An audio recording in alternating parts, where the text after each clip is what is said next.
Well, somehow it's already that time where the year is almost over, and I need to start thinking about what are my priority series and reads going to be in 2025. So let's talk about it.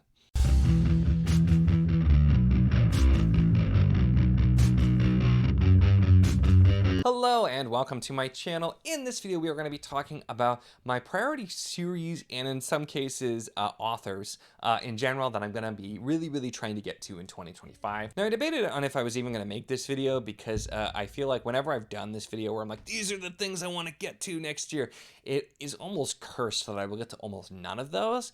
But this is pretty broad, like I said, with just things that I want to get to, things that I definitely know I will be focusing on as well. And so it's just really, I think I can say these mostly safely without cursing them because they're things that at least in part I'm going to get to anyway.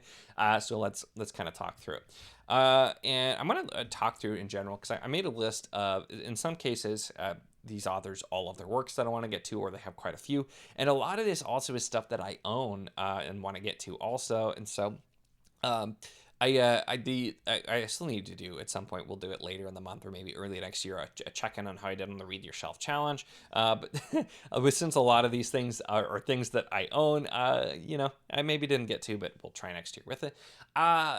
First of all, though, I want to mention Guy Gavriel Kay. Now, Guy Gavriel Kay, since I read Lions of Valrasan, is immediately I knew was going to be one of my priority authors. Probably the next author after Janny Wirtz, which I did finish reading all of Janny Wirtz solo stuff. I still haven't done the Empire trilogy with Raymond Feist, although I absolutely will be reading that as well. But I read all of her solo stuff because it was an author that I knew I just wanted to read everything that she'd written. Guy Gavriel Kay is that author for 2025 for sure, where I'm planning to read everything that he has written. Probably not all in 2025 for the record, but I've read A Song for a Bone, Lions of Valrasan, and Sailing to Sarantium. I'm reading Lord of Emperors right now, which is the book 2 in the Sarantine Mosaic. So I've got a lot of his books still to get to, including the Fionavar Tapestry, Tigana, Last Light of the Sun, Isabel Under Heaven, etc., etc. There's a bunch of them. I own most of them. A lot of them are kind of around me as well. So I have most of his books already, and I had for some of them for years before I actually started reading him, but definitely want to focus there. So that is one where I don't know what order I will be going into, but I will be reading Guy Gavriel Kay pretty regularly in 2025. These are, for the record, in no particular order. It's just the order that I happen to put them on the sheet here. Next up, I will mention an author who's been probably on this list for a couple of years now, but Anthony Ryan. I still only read Bloodsong, and I love Bloodsong.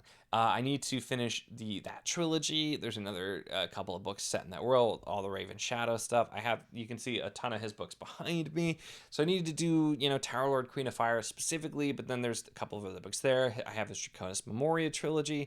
I have the Pariah and the Martyr, which are the first two books in, I think Covenant of Steel is that trilogy. He's got new stuff. And man, the man has written a ton of books, considering Bloodsong came out in 2012. And just in the last, 12-ish years, he has written so many books, many of which I have, and then many more that I don't. So pretty prolific author with it. But I have a lot of stuff I still need to get to from him. For some reason, he's the author that I just never seem to get to his stuff, even though I have a ton of it, but I need to. So definitely goes on the list as well. And then an author who is no stranger to these lists, but is a most certainly I will be getting to now because I finally started, is R. Scott Baker. With specifically the Second Apocalypse, which I know he's got some other stuff, but the Second Apocalypse is going to take me a good chunk of time to get through. So it's really the focus for this part. But I finally read The Darkness That Comes Before, which is a phenomenal book, and I'm very eagerly planning to get to the rest of Prince of Nothing, and then the Aspect Emperor, which makes out the whole Second Apocalypse. I do have Prince of Nothing, and I have the first couple of books, I think, or at least one of them in Aspect Emperor, but I'll be planning to get the rest as well. So absolutely will be planning to get to those. Those are other books that I have much prefer to read physically. I tried a little bit of audio with Darkness, and I just could not get into it. I really struggled to do that. So I'm going to be doing these probably a little bit slower, but doing them physically, which I think will be more rewarding. Guy Gavriel Kay is another author I just prefer to read physically as well.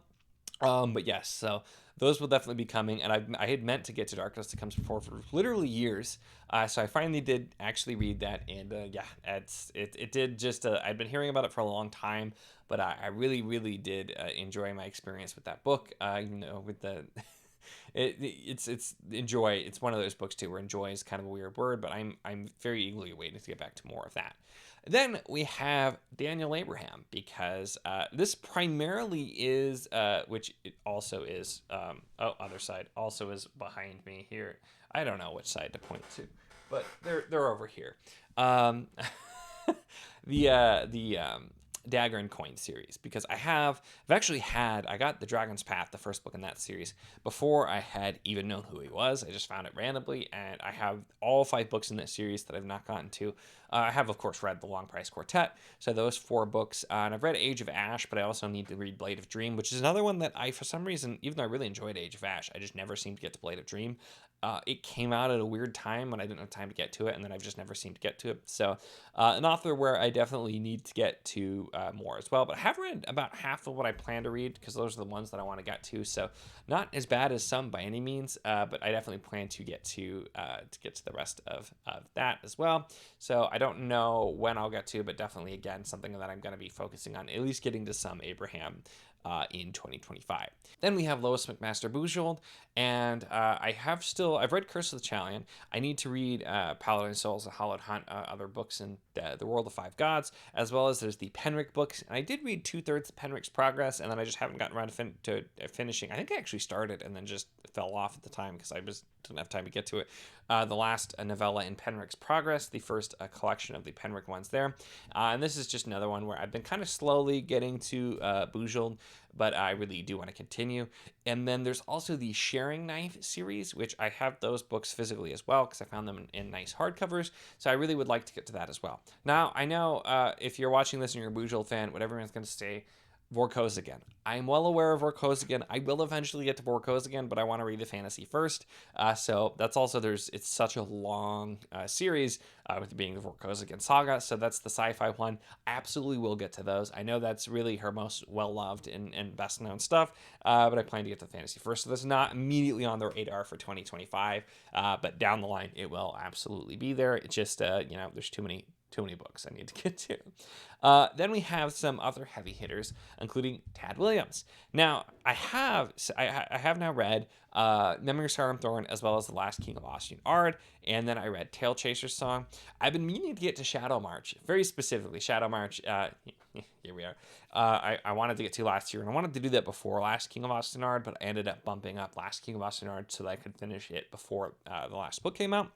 So Shadow March, I really, really do plan to get to in 2025. I might get to some more of these other points as well. But so there's still the standalones. There's Caliban's Hour. There's The War of the Flowers, which I do own that one. I still want to get to as well. And then there is Otherland, which is a little less on the radar. I definitely plan to read Otherland, but is something, again, I'll probably do after the fantasy ones.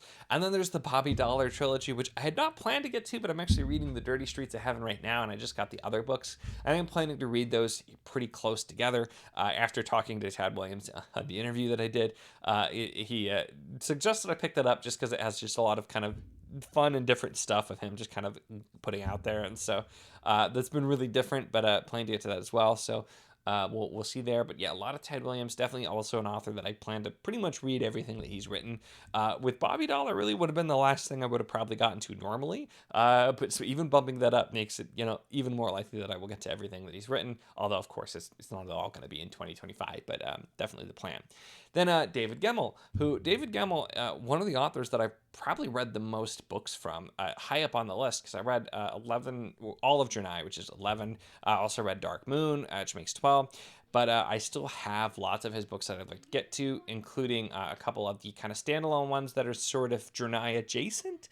Morningstar and Knights of Dark Renown. There's Brigante, I still really want to get to as well. There's his Troy trilogy, which I do have that also.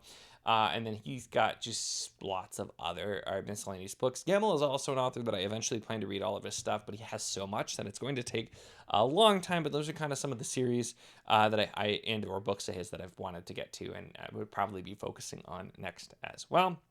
And then another one that I feel like I should have already finished, but I'm putting on here because I absolutely need to, is P.L. Stewart.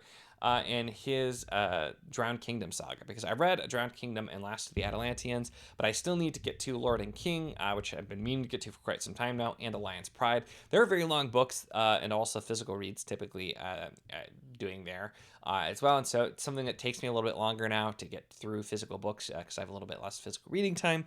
But I've been really enjoying the series, and so I most certainly will be getting to that as well. And that is one that I absolutely will finish those 2 books in 2025 for sure, without a doubt. But it's, yeah, a lot of the other stuff, it'll just see how far I get. But lots of stuff planned. And then I do have a couple of honorable mentions, just authors that I have several books of that I still need to try, including Philip C. Quantrell with his, whatever the series Rise of the Ranger is called. I have like the first, I think, 5 books in that physically that I got a while back, and I still have not actually tried the series, so I need to. And then, funnily enough, Sean Russell, not the author I expected, but I realized that I have, I think, at least 3 duologies from him in bind-ups, and I've still not read or tried any of his stuff. So an author that I'm just like, I really need to try, because I have lots of very different duologies from him. So another one there I'll put as an honorable mention. But yeah, I feel like this is a lot, and obviously I'm not going to get to all of these things, but these are just some authors, some series that I really do want to focus on in 2025 that I will be very likely to put some focus on. Now, of course, I'll read plenty of other stuff. I'll start and finish other series. I'll read plenty of other books. That's just always the way that it goes. But these are definitely ones that I do want to try and focus on a bit. And so I figured that would be a good thing to just give you a preview. Of course, I am always open to being convinced I should start one of these sooner, or, for some of the authors that have lots of different books or series that are on this list as well, if you're like, oh, definitely check this one out. Some of them I'm already aware of and have definitely been already told. But yeah, I'm always open into being talked into stuff. So let me know your thoughts there. But let me know your thoughts on any of the authors or series that I talked about here, as well as what's some stuff that's really you're prioritizing in 2025, maybe that you've been meaning to get to for a while as well. Always love to hear from you with that as well. So let me know in the comments. Make sure to give the video a like if you enjoyed it. Check the links in the description, as always, for the Patreon if you want to support what I do, as well as the Wizard of the Enclave Discord if you want to chat books, whether any of these books, other books, really anything at all. It's a lot of fun. We'd love to have you. And of course, if you enjoy my content, make sure to subscribe.